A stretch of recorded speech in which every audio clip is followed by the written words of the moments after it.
Hey guys, it's Landon with Redefined Horizons, or RH as we like to call it, and I'm here today with Nikki. So I'm going to let Nikki introduce herself and then just give you an overview of what we're going to talk about in this episode. Hey guys, I am a CAD technician here at Redefined Horizons. I've been working here for about a year, and today I'm going to be interviewing Landon, my boss, and a seasoned land surveyor. And so in this episode, kind of give you the overview of what's going to be happening is we're going to be talking about the California Subdivision Act and how it defines two types of subdivision maps, and that's going to be the tentative maps and the final parcel maps. And then we're also going to be talking about what each type of map is and their role in the subdivision process. Okay, thank you, Nikki. Yeah. She called me boss. Oh my God, I have to edit that out. All right, so we're going to start with tentative subdivision maps, yeah? Yep, And that first question is, what is a tentative subdivision map? Okay, so I have a definition, and what I'd like to do, Nikki, I don't normally read from my notes, but I want to read you this definition because it's important, and it's a little bit long. It's about a paragraph, okay? All right. All right, so a tentative subdivision map is a map that is prepared to show a proposed subdivision of a real estate parcel. It could also be a merger of a real estate parcel or an adjustment of the boundary lines of a real estate parcel. Mm-hmm. And that map is prepared according to the rules of the Subdivision Map Act, which we talked about in our first episode, and the rules of the local government that are so it could be a county or a city in California. Mm-hmm. So the map has to be prepared. The map that's prepared has to follow both sets of rules. So the Subdivision Map Act plus the local rules from the city or county. And the maps are used by the local government to determine the impacts that the subdivision is going to have and the conditions that are going to be placed on the eventual creation of the subdivision. So we call those conditions of approval. Mm-hmm. Excuse me, we'll do a whole separate episode on conditions of approval. Mm-hmm. So that's what a tentative map is. What I like to tell people is it's basically your way to provide the local government, the city or county, with your idea for how you would like to subdivide your land. And then the county or city looks at that and says either, no, we're not going to let you do this, or yes, we will let you do this with these conditions attached, basically. Mm-hmm. Okay, so what do tentative parcel maps show? They show the same basic things. So the requirements for tentative subdivision maps are different for each jurisdiction, but they show the same basic type of stuff. Mm-hmm. Okay, so I've got 8 things here that they will typically show. So they show the existing parcel boundary, number 1. Number 2, the proposed parcel boundaries. So those are the boundaries that you want to create. Number 3, existing easements and right-of-ways. 4, proposed easements and right-of-ways. 5, major topographic features. That's things like rivers, buildings, roads. They show information on parcel ownership and land use. So they'll have information about who owns the parcel being divided, who owns the land all around it. We call those adjoiners. It'll show the land use zones usually for what we call the subject parcel and all the adjoiners. Right. And it will have, sometimes it will have information about local hazards. So that could be fires, it could be floods. So here in the Central Valley, we usually have to show information about the local flood zone, the flood hazards that are on the map. Mm-hmm. So those are the 8 things, I think that's it, the 8 things that are typically put on a tentative parcel map, but local agencies they really have what we call broad discretion to require essentially any information they want within reason on a tentative map. And again, that's going to be very jurisdiction specific. Right. Okay, so it's kind of like you're at the location, you're at the site, and then some. Like you're given a good scope of everything around you. Yeah. It's really a combination of what we call a topographic survey and a boundary survey, and then some proposed property lines and improvements. So it's like a site plan on steroids, kind of. Okay. Yeah. See? And so who's the one that prepares a tentative subdivision map?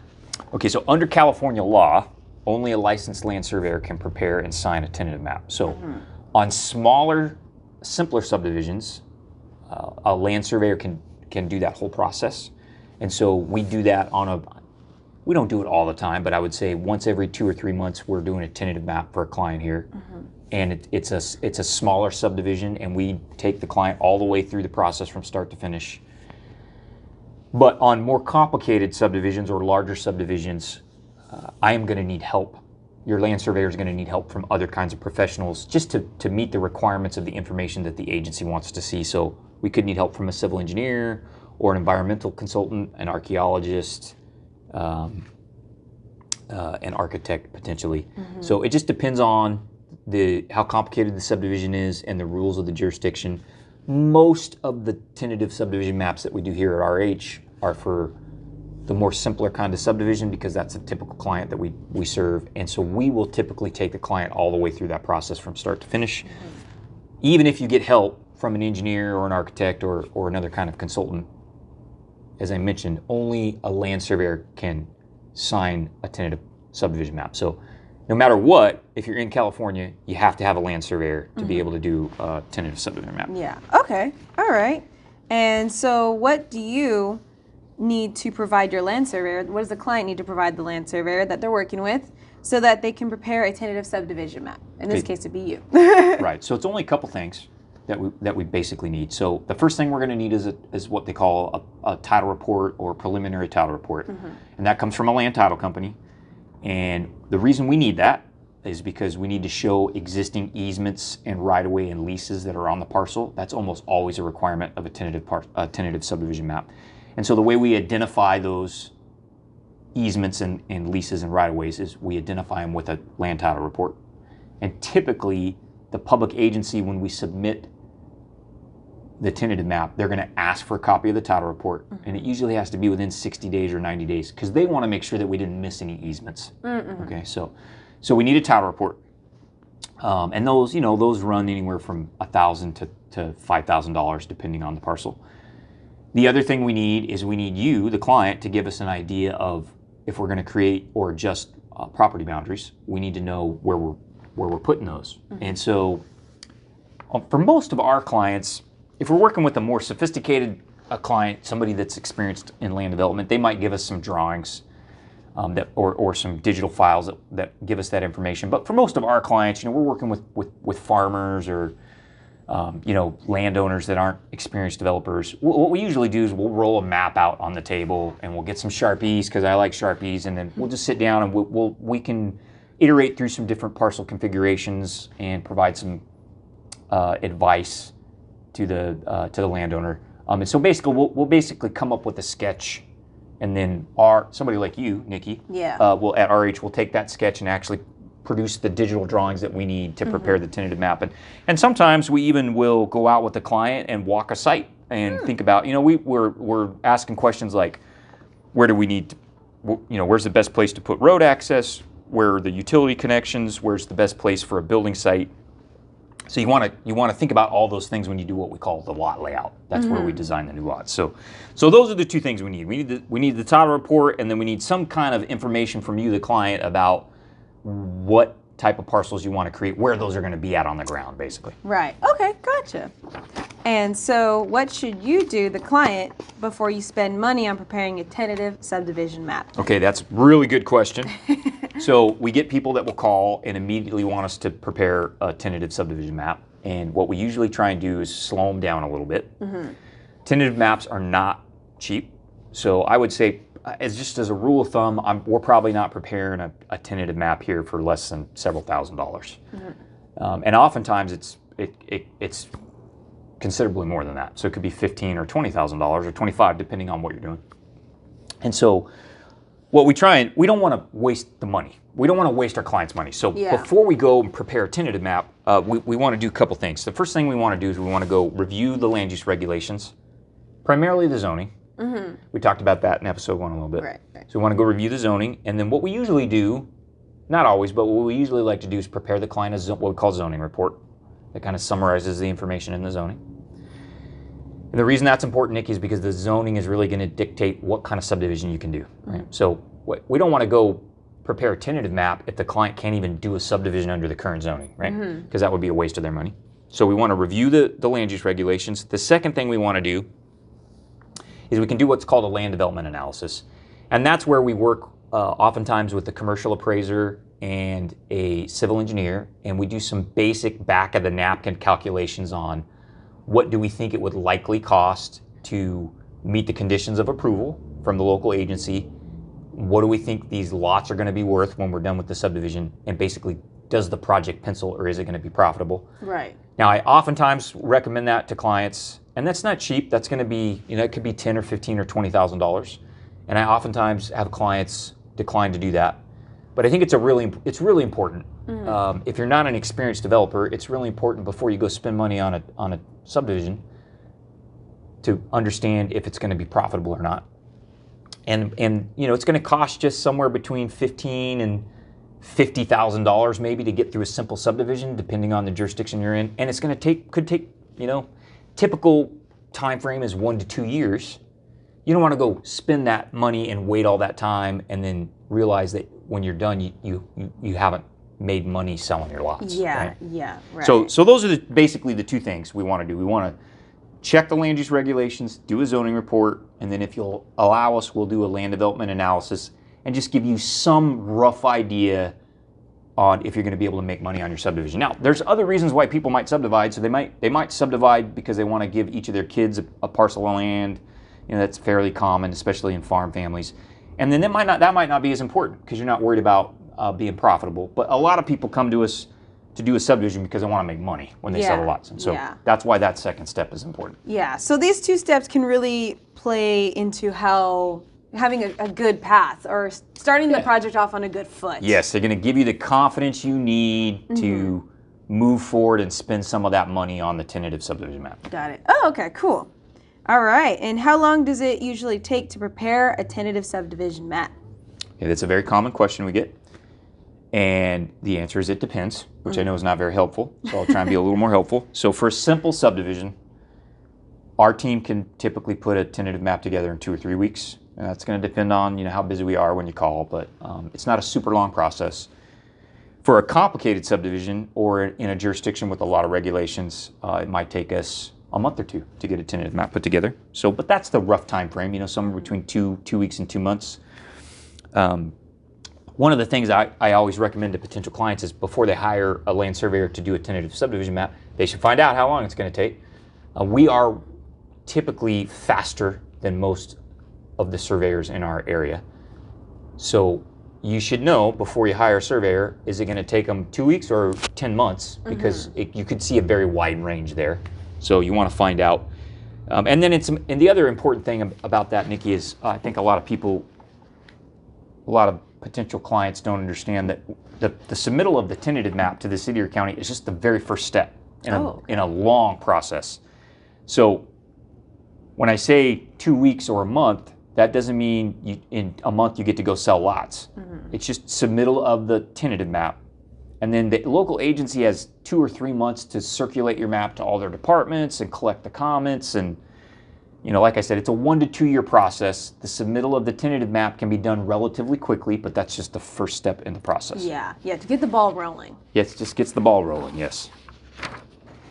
All right, and who is the one to approve the tentative subdivision map? So that depends on the jurisdiction. So it's always the city or the county, but it depends, who at the city or the county is going to change depending on the way the local land use development rules are set up. So sometimes that is a planning commission. Sometimes it's the city council or the board of supervisors. But it usually goes before an elected body. Sometimes it has to do both. Sometimes it's got to go to the planning commission and get approved there, and then it has to go to the board of supervisors or the city council to get approved. So sometimes it can be a 2-step process.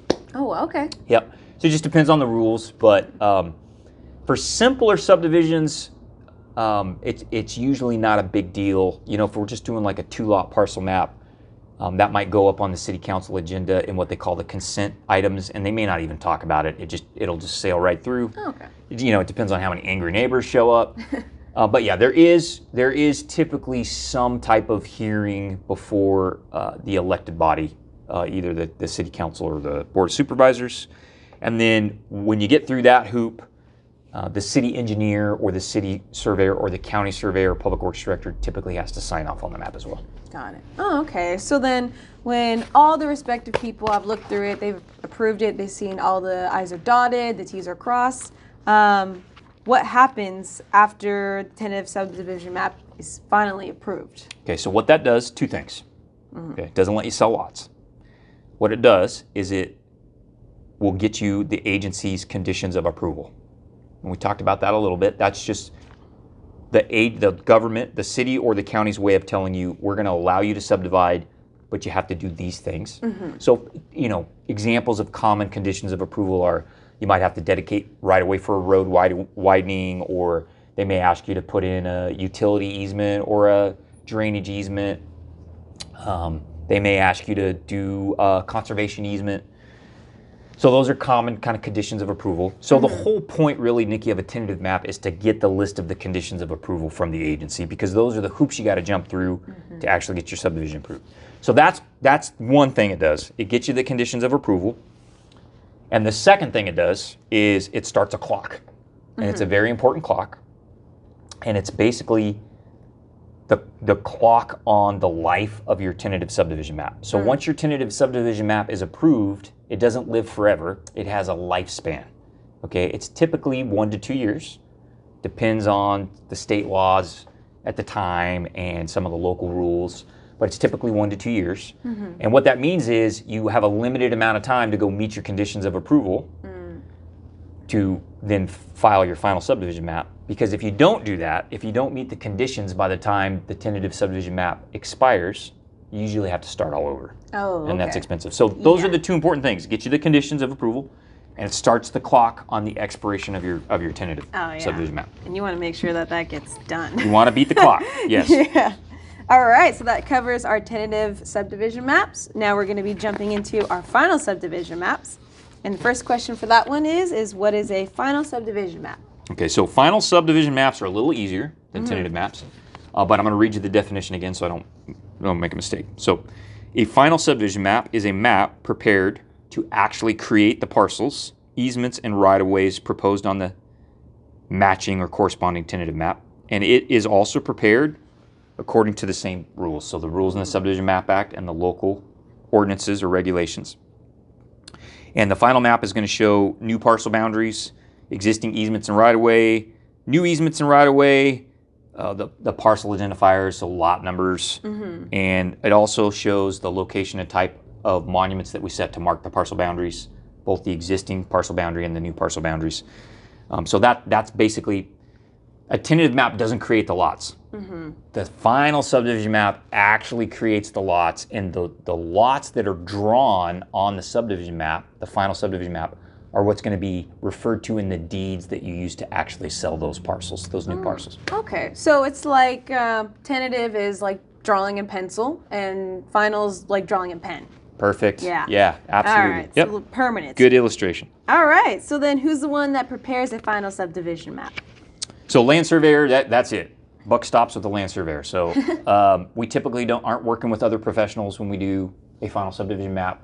Like, we might be working with the civil engineer a little bit on a single family home subdivision, but it's a land surveyor. So land surveyor is going to prepare the final map. Most people don't pay very much attention to the final map, so the tentative map is important.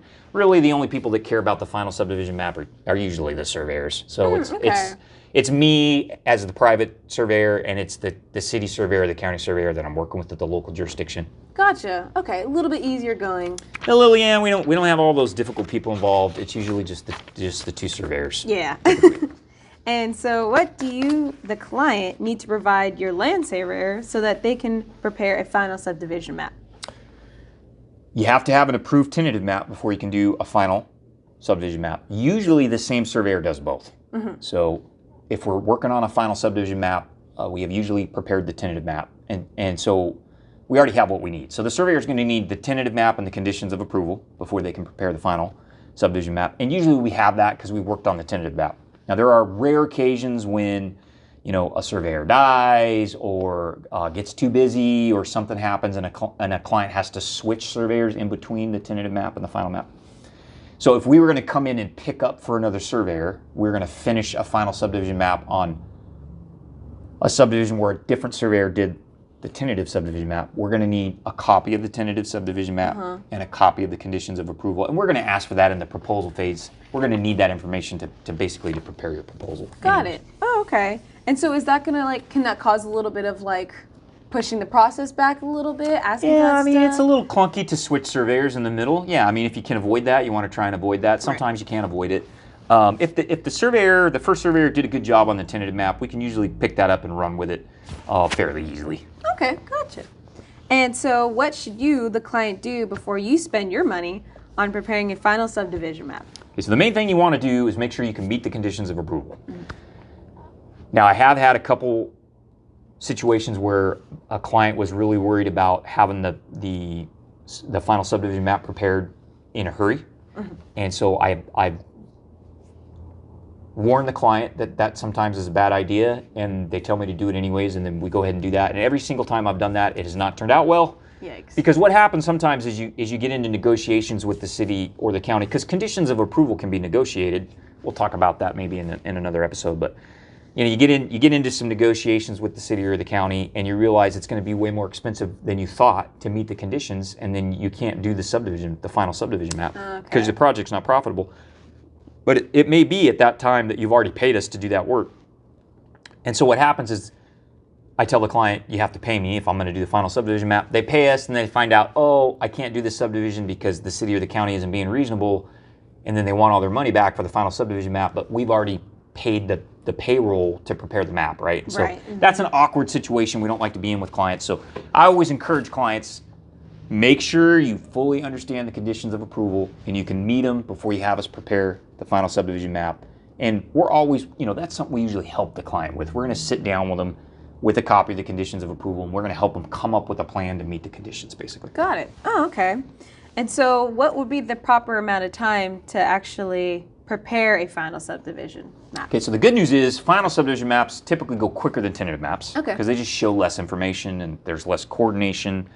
2 weeks for a simple subdivision, maybe even if you caught us on a slow week where we didn't have a lot of other stuff going on, maybe a week we could get if we already have a tentative, we might be able to put a simple 2 or 3 lot final subdivision map together in a week. But a couple weeks on a more complex subdivision, it could be a couple months. So that it's going to depend. But we can usually do that fairly quickly, and we can get that into the agency. And usually the agency is much quicker. Since I'm only dealing with the surveyor typically and not all the other departments, the agency approval of the final map is also often much quicker than approval of the tentative map. Got it. Oh, okay. And who's the one that approves a final subdivision map? So again, I'm usually just working with the city surveyor or the county surveyor. Some places I might be dealing a little bit with the engineer, but it's usually another land surveyor. And like I said, that process usually goes fairly quick. I know what most surveyors want to see on a final subdivision map, and they know what to ask for. And so that process, that's actually probably the easiest part of the whole subdivision process. Okay. Is getting the final subdivision map approved by the city surveyor or county surveyor. Yeah, because all the hard steps have already been done. Yes, all the controversial stuff is over, Yeah, smooth sailing from here.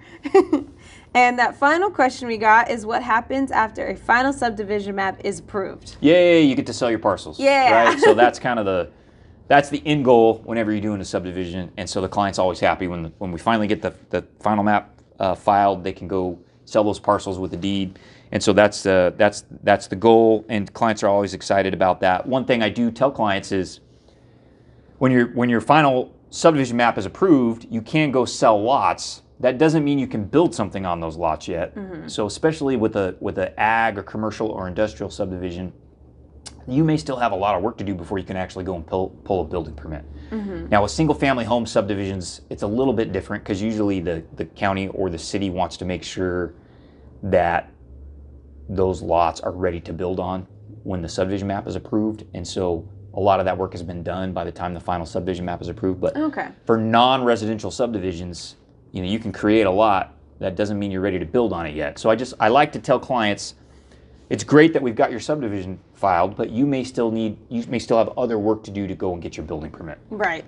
Gotcha. And we help them with that. Yeah, we will also help them. Yeah, we can help clients with the work they need to meet a building permit. Absolutely. But they could also need work from an architect or an engineer, civil engineer or structural engineer too. But we can help them find those people and coordinate all that work. So, Nikki, that was great. Thank you. Do you want to give the folks a little summary of what we talked about today? Yeah, so today was a good episode. We talked about the 2 types of subdivision maps defined by the California Subdivision Act. And the first one that we had was the tentative maps, and the second one was the final subdivision maps.